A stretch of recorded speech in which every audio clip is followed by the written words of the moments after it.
খেতে গেছে, তখন দেখলো ভোটটা পাবো না, তখন আবার সুভাষ ভজনা করছে।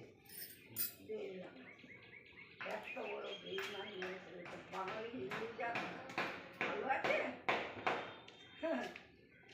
ক্ষমতাটা পেয়েছি, আজকে গদিটাতে বসে আছিস না, এটা ওই লোকটার জন্য বসে আছিস।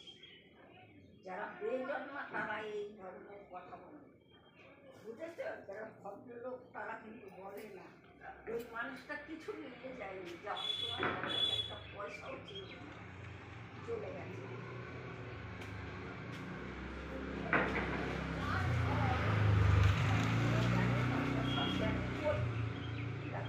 চালাচ্ছ চালাও, করে খাচ্ছ, আমরা চেটে খাও, সারা বড় বড় কথা বলবেন, ওরে খাচ্ছ খাও, বড় বড় কথা বলে কোনো লাভ নেই।